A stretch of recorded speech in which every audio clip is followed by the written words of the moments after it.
Hello, everybody. Welcome back. It's been a while since we've done this.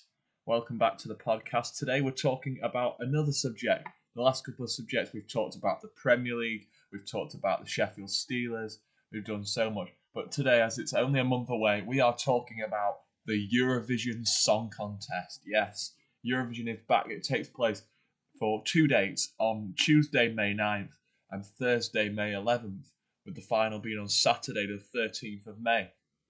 It's going to be a brilliant event with some brilliant songs on, of course, this year. We'll be talking about some of the songs in the next few minutes of this podcast. But, of course, don't forget, if you do enjoy these Eurovision podcasts, let us know and we'll bring them back in the future and we'll bring more of Eurovision content ahead of the Eurovision Song Contest next month in May, all the way up till the first semi-final, which is taking place on the 9th of May. So, yeah. Let us know what you think of that, and listen, interested to hear your thoughts on the Eurovision Song Contest, and let us know who you think will win the contest. Last year, obviously, it was Ukraine and the Kesha Orchestra. They won back in 2022 in Italy. This year, it is in the United Kingdom. The United Kingdom is doing it on behalf of Ukraine, obviously due to the current situation with Ukraine and Russia. But yeah, it's going to be a brilliant contest. Obviously, some great songs this year. I just want to point out a few things on this podcast. I just want to say congratulations to Ukraine for winning last year's competition. And I also would like to say well done to United Kingdom's entry last year, Sam Ryder. What a job Sam Ryder did last year in Italy. So well done to Sam for coming second last year, and well done to Ukraine on winning the contest last year. This year we've had some of the songs from this year. We've got Mae Muller, who's representing the UK this year with her song I Wrote a Song. If you've not heard it on Spotify, go and listen to it. It's been on the radio frequently. Some other brilliant songs in here too. We've got some Latin vibes from Portugal. Portugal always seem to be very, very good of the years. They've got a Latin themed song this year. We've got a song about lights going on and off from Romania. If you've not heard the Romanian entry this year, it's very, very good. We've got Sweden, obviously, returning entry for Sweden. Lauren returning for Sweden with her song Tattoo. It's a great song. If you haven't heard this Tattoo, you need to go and listen to that song on Spotify. Another one of the favourites is Norway.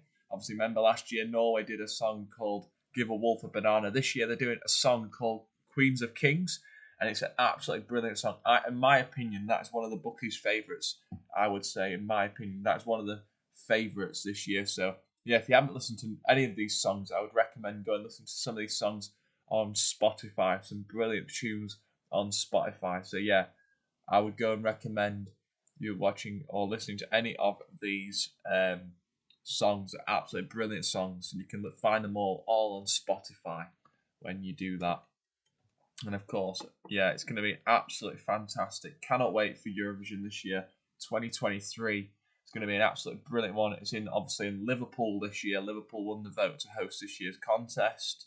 We've got some brilliant presenters this year. Like 2 British presenters, Graham Norton and Alicia Dixon, will be the 2 British people doing it. And then we've got another person doing it called Kate, I don't know who she is, and a Ukraine representative as well hosting.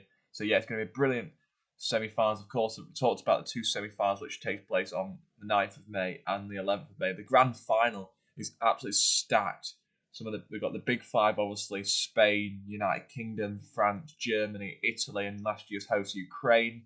Some brilliant stuff coming in the interval. It's going to be a performance from Sam Ryder.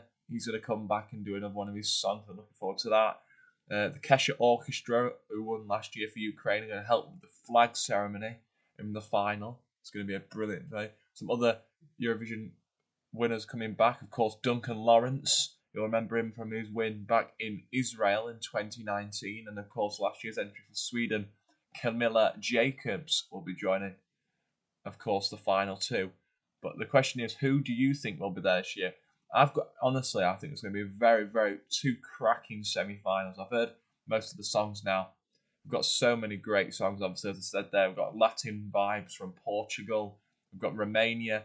Theirs is a bit of a kind of a, if I would explain it, it's basically like a nice pop song. They've got, obviously, a bit of rock and roll from Germany. Their song Blood and Glitter from Lords. It's a great tune, that. If you've not heard German, we've got a bit of rock from Germany this year. We've got Cyprus, another nation who always does very, very, very well in Eurovision. So yeah, looking forward to seeing Cyprus, and yeah, it's going to be brilliant that when we see Cyprus. So yeah, Cyprus. I'm really looking forward to seeing Cyprus. And of course, some other great nations. Obviously, Greece. Greece this year I would say Greece have upped their chances of winning this year. Ukraine, they've got better as well. They've got a song "Heart of Steel." If you've not heard that yet, it's an absolute tune. Um, yeah, but obviously you can follow, of course, not just mine. You can, if you go on Spotify, you've got the Eurovision Song Contest podcast with Steve Holden. So if you've not watched that yet, been 13 episodes, and obviously each episode they bring out the meeting all of the countries and the entries this year. I've listened to most of the songs this year, and there's some very, very good songs. To be honest, and there's a few songs that I think could do well this year, including Norway. I think Norway's got a very strong chance this year. I've got Poland. Poland's very, very good this year. There's a couple of songs that I think are a bit strange this year. Obviously, a couple of names that we'll mention on the pod on here. Of course, there's a few strange entries this year, like from Croatia. It's a bit of a. I don't know if you've seen the Croatian entry. That's quite a mysterious one. And then obviously you've got Moldova. Moldova one is quite strange as well. We've got Serbia. Serbia last year, Constructor. Luke Black is representing Serbia this year. So yeah, see what Serbia do. Obviously they did really well last year with Constructor and their song Bratislava, which was quite a popular song last year. And yeah, got some other brilliant songs. Of course, we've got Burning Daylights, which is the Netherlands entry this year. It's been written by Duncan Lawrence. So that's going to be a great entry, of course. And yeah, I'm really looking forward to the contest. It's not long to go now. I think it's about 16 days or however long it is to go now. 16 days until they have that first ceremony where we meet all the acts on the red carpet. And I can't wait to meet all the acts who are competing this year, of course. They'll be split down across 2 semi-finals. 10 will qualify on Tuesday night and 10 will qualify on Thursday night before the grand final on Saturday. So yeah, it's going to be a great competition, of course. We'll be covering, of course, those 2 semi-finals. We're talking about the semi-finals ahead of those semi-finals in a couple of weeks. And, of course, the big grand final, which takes place on Saturday evening. So, yeah, some really, really good tunes. And, yeah, cannot wait to see how everybody does this year. It's going to be a great year for music.